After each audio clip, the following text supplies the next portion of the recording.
The art of meditation is a way of getting into touch with reality.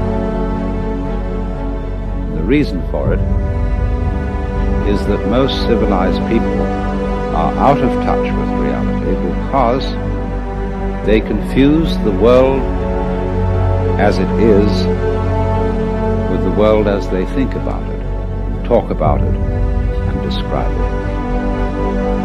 For on the one hand, there is the real world, and on the other, a whole system of symbols about that world which we have in our minds. These are very, very useful symbols.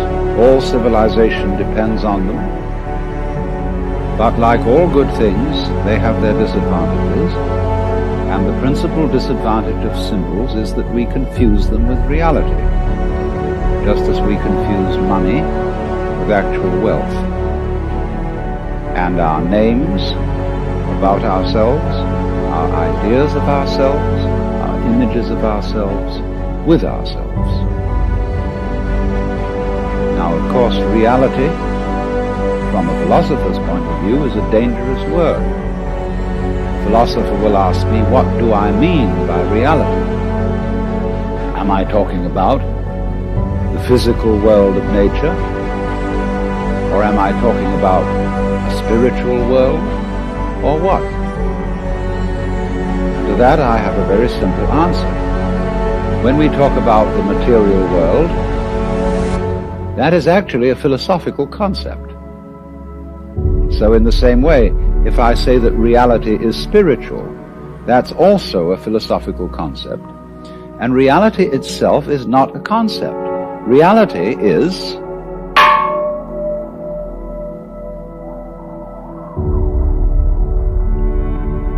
and we won't give it a name. Now, it's amazing what doesn't exist in the real world. For example, in the real world, there aren't any things, nor are there any events. That doesn't mean to say that the real world is a perfectly featureless blank. It means that it is a marvelous system of wiggles in which we descry things and events in the same way as we would project images on a Rorschach blot or pick out particular groups of stars in the sky and call them constellations as if they were separate groups of stars. Well, they're groups of stars in the mind's eye, in our system of concepts. They are not out there as constellations already grouped in the sky. So in the same way, the difference between myself and all the rest of the universe is nothing more than an idea. It is not a real difference. And meditation is the way in which we come to feel our basic inseparability from the whole universe. And what that requires is that we shut up. That is to say, that we become interiorly silent and cease from the interminable chatter that goes on inside our skulls. Because you see, most of us think compulsively all the time. That is to say, we talk to ourselves. I remember when I was a boy, we had a common saying, talking to yourself is the first sign of madness. Now, obviously, if I talk all the time, I don't hear what anyone else has to say. And so in exactly the same way, if I think all the time, that is to say, if I talk to myself all the time, I don't have anything to think about except thoughts. And therefore, I'm living entirely in the world of symbols, and am never in relationship with reality.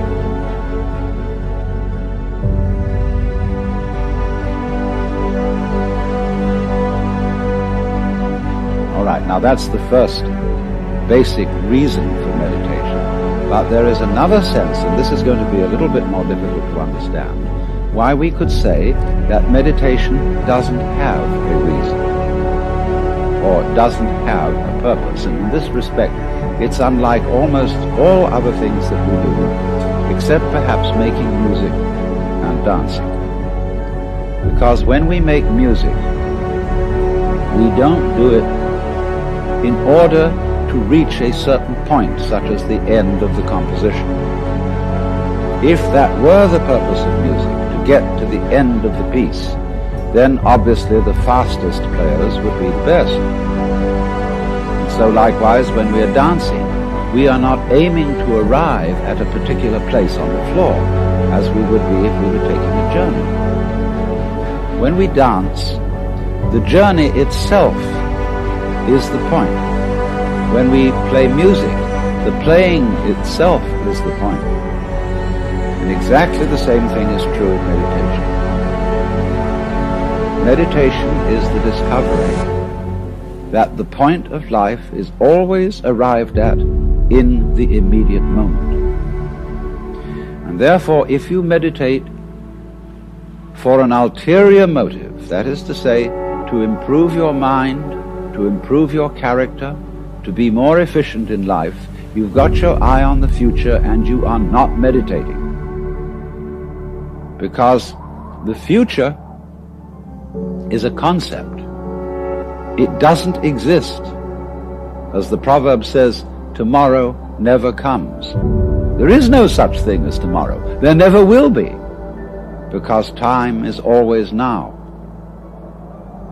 And that's one of the things we discover when we stop talking to ourselves and stop thinking. We find there is only a present, only an eternal now. So it's funny then, isn't it, that one meditates for no reason at all, except we could say for the enjoyment of it. And here I would interpose the essential principle that meditation is supposed to be fun. It's not something you do as a grim duty. The trouble with religion as we know it is that it is so mixed up with grim duties. We do it because it's good for you. It's a kind of self-punishment. Well, meditation, when correctly done, has nothing to do with all that. It's a kind of digging the present. It's a kind of grooving with the eternal now. And brings us into a state of peace where we can understand that the point of life, the place where it's at, is simply here and now.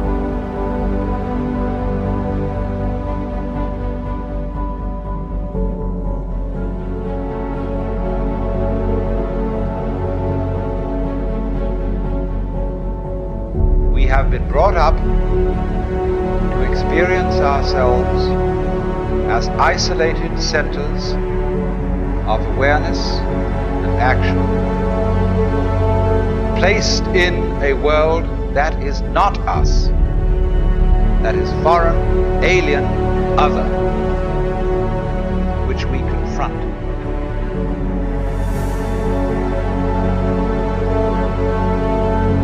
Whereas, in fact, the way an ecologist describes human behavior is as an action. What you do is what the whole universe is doing at the place you call here and now.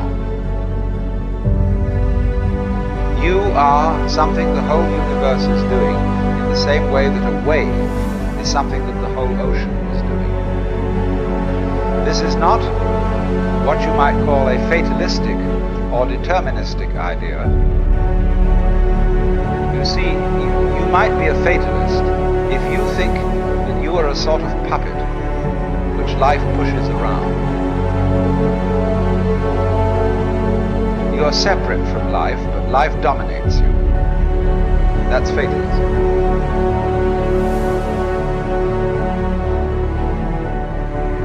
The real you is not a puppet which life pushes around. The real deep down you is the whole universe. And it's doing pure living organism in all its behavior. It's expressing it as a singer sings a song. We've been hoodwinked into the feeling that we exist only inside our skins.